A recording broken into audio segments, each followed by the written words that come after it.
Lily Missionary Baptist Church, Pastor James Hines and his son, Joseph Hines. Good morning. Good morning. Good morning. Happy Father's Day. Happy Father's Day. Happy Father's Day. So, if it's Father's Day, who better than to bring Pastor Hines here as watching you be a great father to Joe and, of course, Lisa as well. Oh, you better say that a week. Yeah. I did. I had to mention her as well, the baby in the family. But talk a little bit about fatherhood and raising Joe. He's off in Lansing now, but it seems like just yesterday, little Joe was on the show with Bart. We were following him around playing football and basketball and baseball, and now he's starting to look like you. I question that now. When he was born, he looked like my father-in-law. And I really can remember going, man, I've got to influence this kid quickly. And so I always took great pride in being a father because I knew God had blessed me that opportunity. I would always tell people I was known as the BB man, the booger bottle and boo-boo. I used to tell my wife, you have them, I'll take care of them. And I negotiated 2 children from her in that contract.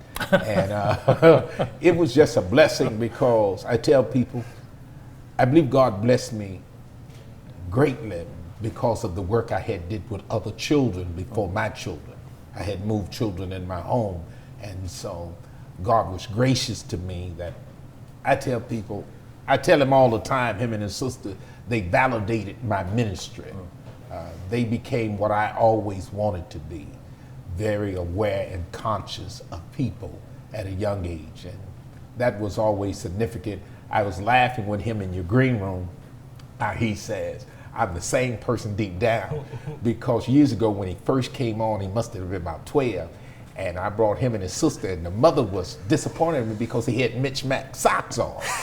And you wouldn't know that, but her mother picked it up. And so he intentionally wore Miss Mac socks today. And I was like, oh, please cover that, because that's going to cringe them. Because he's never been that type of person. I remember when he first got his driver's license, I had an old Mercedes-Benz I hadn't driven. And I said, Joe, you can have this car. And he said, Dad, that car does not fit who I am. My friends will really be turned off.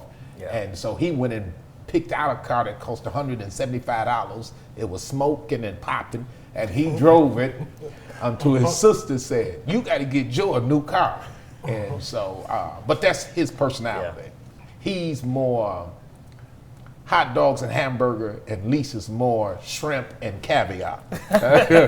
we call her, what do we call Lisa? Bougie? Bougie. Yeah. Oh boy. But she's the person that keeps the flavor in the family. Yeah. That doesn't match. Don't wear that. And Joe's like, it's a shirt, put it on, But he's not the great coordinator she is. Joseph, your dad's been a huge part of your life, and we know because we've actually seen him raise you, but you've been a team, a partnership. Tell us about the influence your dad has had in getting you to where you are today. What can't I say? For everything that I've experienced, he's been there for me.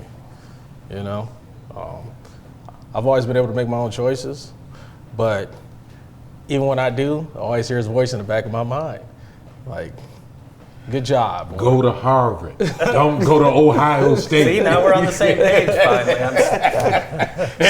Something like that, more or less like, and then when I do things that maybe I shouldn't have done, I understand what I should have done, but that speaks to my father's guidance, My parents, they've always been there for me. It's like guardrails at a bowling alley, I could throw the ball in the lane, but they'll always send me down the right path to get a strike. So yeah, that's great words. And talk a little bit about what you learned kind of watching your father growing up. Like you said, like your dad said, took people in. So you were constantly sharing, constantly helping, constantly doing work, ministry. Talk a little bit about that. I'm sure it wasn't always the easiest for you, but talk a little bit about kind of growing up with your father as a pastor and doing all of that service work. Well, growing up, we used to call him community dad.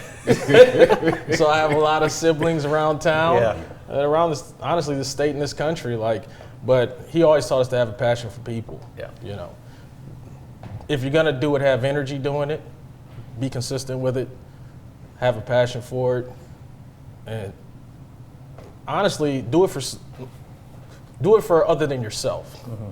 That'll always take you farther, and put God first.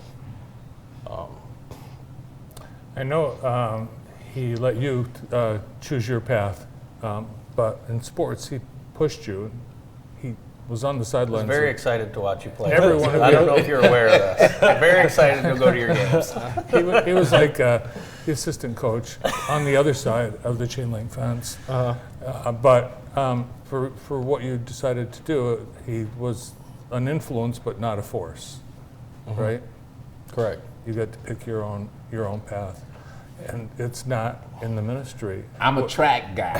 He refused to run track after the 9th grade. He took baseball. Yeah. Which coincidentally, we were talking about the Selby track meet the other day, and you know when you used to feed everyone, and Yeah. we need to bring Oh. that back.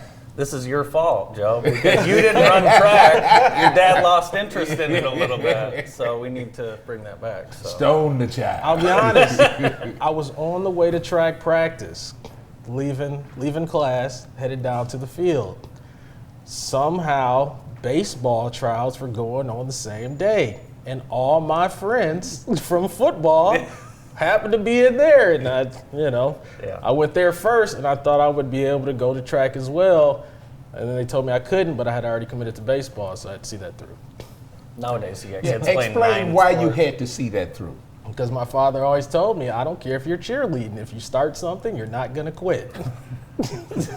Oh, and this story goes back when he was in middle school. He saw the girls out there twirling a baton, so I showed him I could twirl, and he said he wanted to do that. And I said, I don't care if they put skirts on. If you start it, you're gonna stick with it. And so that's always been our rule. You know, my daughter, she was a basketball player in AAU basketball, but she was in the choir. And she wanted to quit choir to go to a basketball game. And we rode that bus and went to choir, and we hated it, but we lived through it because we was trying to teach a principle. You do not start and quit because your emotions have gotten away. And so I laugh at that. It's like, we like in our NCIS, rule number 9, rule number 10. We live by these codes. He's an and NCIS conduct. guy. So. Well, on the other hand, we're a family of quitters. That's rule, no, that's rule number 59. We don't quit. You guys at the church this summer, you're opening the doors, opening the parking lot. You've got a lot of activities. Yes. Well, we have what we call movie night drive-in, where you come and get hamburgers, chicken, fish, fries, candy, pop, water, and you walk on the campus of the Little Missionary Baptist Church. You pull your car up. We bring a movie screen out, or we take it inside the gym because it gets late here now. Darkness comes at 9 o'clock instead of 7 o'clock. But this Friday, we're having a special guest that will be on the platform talking about Juneteenth. And that's Linda Haas, a historian from the Jackson area who does an excellent job talking about Juneteenth. I was blessed to listen to her presentation and was informed myself. And so I said, man, what a great opportunity to influence people about their own culture and how people help them to become who they are. And I say that, me and Joseph was in the green room, and I says, the reason I made sure I put everything on the back burner to get here today is because your family sustained us in a dark hour.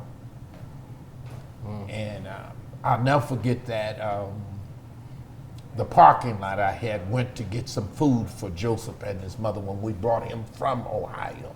And I saw your parents, and then you came over later that next day. And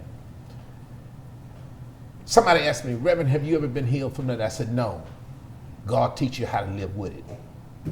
And reflecting strengthens me of how God strategically put people like you and JTV and people in this community to help put guardrails so we can keep moving forward and not be sidelined. And so I publicly want to thank you for that, because it might not have been a today if it was not for your family. Well, thank you very much. It's always a pleasure to spend time with you folks. Hey, man, it's just good.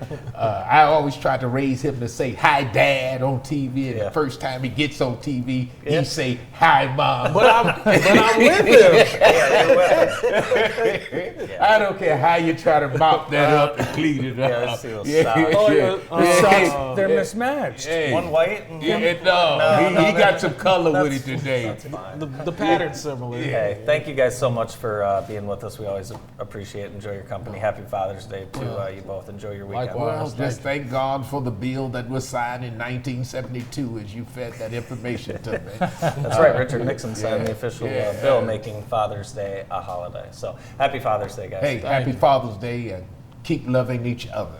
And you're looking more like him every day. Joe, same to you. Pastor James Hines and Joe Hines on the morning show. We'll be right back after this break.